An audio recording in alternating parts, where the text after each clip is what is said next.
Gagal di Piala AFF, Timnas Indonesia siap balik dengan skuad terbaik. Vietnam mulai waspada. Kegagalan Timnas Indonesia di Piala AFF 2026 ternyata belum membuat perhatian terhadap skuad Garuda mereda. Justru sebaliknya. Setelah tersingkir secara mengecewakan di fase grup, Timnas Indonesia kini memiliki target baru yang jauh lebih tinggi.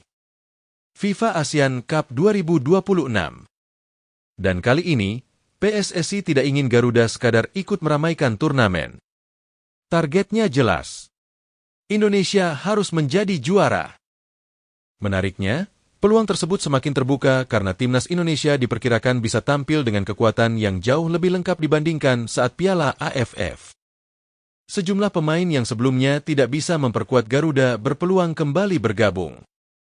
Mulai dari Martin Paes, Emil Audero, Elkan Bagot, Justin Hubner, Kelvin Verdong, Kevin Dix, Jai Itzes, Matthew Bakker, hingga Dean James. Kehadiran nama-nama tersebut tentu bisa mengubah wajah Timnas Indonesia secara signifikan. Sebab, salah satu persoalan yang terlihat pada Piala AFF 2026 adalah keterbatasan komposisi pemain. Beberapa pemain abroad tidak bisa dilepas klub karena turnamen tersebut tidak berada dalam kalender FIFA. Namun, situasinya berbeda di FIFA Asian Cup 2026. Turnamen ini dijadwalkan berlangsung pada periode September hingga Oktober dan masuk dalam kalender FIFA Matchday. Artinya, peluang pemain-pemain Indonesia yang berkarir di luar negeri untuk bergabung dengan tim nasional menjadi jauh lebih besar. Ketua Umum PSSI Erick Thohir dan Sekretaris Jenderal PSSI Yunus Nusi sebelumnya juga memastikan bahwa pemain terbaik Indonesia akan mendapatkan kesempatan untuk memperkuat skuad Garuda. Jika seluruh pemain yang diproyeksikan benar-benar tersedia, John Hertman tentu memiliki lebih banyak pilihan. Bukan hanya di lini belakang. Di bawah Mistar, Indonesia bisa memiliki persaingan antara Martin Paes dan Emil Audero. Di lini pertahanan, nama seperti Jai Itzes, Kevin Dix, Justin Hubner, Elkan Bagot, Kelvin Verdong, hingga Dean James bisa memberikan kedalaman yang jauh lebih baik. Sementara di lini depan, Indonesia juga memiliki sejumlah pemain yang memiliki pengalaman bermain di kompetisi Eropa. Dengan komposisi tersebut, Timnas Indonesia berpotensi tampil dengan wajah yang sangat berbeda. Dan ternyata, kekuatan Garuda ini juga mulai mendapatkan perhatian dari media Vietnam. Soha VN secara khusus menyoroti perkembangan Timnas Indonesia dalam beberapa tahun terakhir.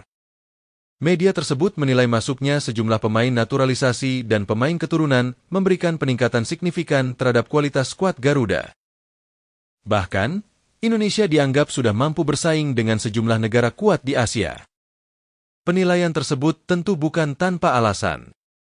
Dalam perjalanan kualifikasi Piala Dunia 2026, Indonesia mampu mencapai babak keempat. Garuda juga berhasil meraih sejumlah hasil penting ketika menghadapi lawan-lawan kuat. Indonesia pernah mengalahkan China, Bahrain, dan Arab Saudi, serta mampu menahan imbang Australia. Bahkan pada FIFA Matchday Juni 2026, Indonesia berhasil mengalahkan Oman dengan skor 3-0. Rangkaian hasil tersebut membuat posisi Indonesia semakin diperhitungkan.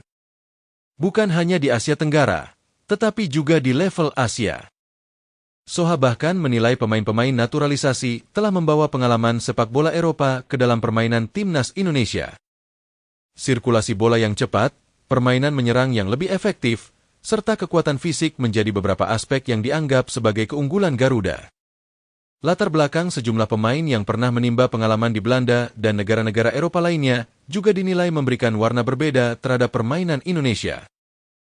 Dan ada satu hal yang membuat situasi ini semakin menarik. Vietnam mulai memperhatikan Indonesia. Bagi Vietnam, FIFA Asian Cup 2026 bukan hanya sekadar turnamen untuk memperebutkan trofi. Ajang ini juga bisa menjadi kesempatan bagi pelatih Kim Sang-siek untuk kembali mempelajari kekuatan para pesaing utama di Asia Tenggara. Terlebih lagi, Indonesia berpotensi tampil dengan skuad terbaik. Artinya, jika Indonesia dan Vietnam kembali bertemu, situasinya bisa jauh berbeda dibandingkan Piala AFF 2026. Kim Sang-sik akan menghadapi Timnas Indonesia yang kemungkinan diperkuat pemain-pemain abroad dan naturalisasi secara lebih lengkap. Pertandingan seperti ini tentu akan menjadi ujian menarik bagi kedua pelatih. Di satu sisi, John Hartman ingin membuktikan bahwa kegagalan di Piala AFF hanyalah sebuah bagian dari proses. Di sisi lain, Kim Sang-siek tentu ingin menunjukkan bahwa Vietnam tetap menjadi salah satu kekuatan utama Asia Tenggara. Dan jika keduanya kembali bertemu, pertandingan tersebut bukan hanya soal gengsi. Hasilnya bisa menjadi bahan evaluasi penting bagi kedua tim dalam mempersiapkan agenda internasional berikutnya. Terlebih, Vietnam juga memiliki ambisi besar untuk membangun skuad yang semakin kompetitif menuju kualifikasi Piala Dunia 2030. Sementara bagi Indonesia, FIFA ASEAN Cup 2026 menjadi kesempatan untuk menjawab satu pertanyaan besar. Seberapa kuat timnas Indonesia jika seluruh pemain terbaiknya benar-benar tersedia? Setelah gagal di Piala AFF, panggung berikutnya sudah menunggu. PSSI sudah memasang target juara. Pemain-pemain abroad berpeluang kembali. Dan Vietnam pun mulai memperhatikan perkembangan Garuda. Kini, tugas John Hartman adalah menyatukan seluruh kekuatan tersebut menjadi satu tim yang benar-benar siap bertarung. Karena jika Indonesia mampu tampil dengan skuad terbaik dan bermain di hadapan pendukung sendiri, FIFA ASEAN Cup 2026 bisa menjadi kesempatan besar bagi Garuda untuk bangkit sekaligus merebut trofi yang selama ini dinantikan.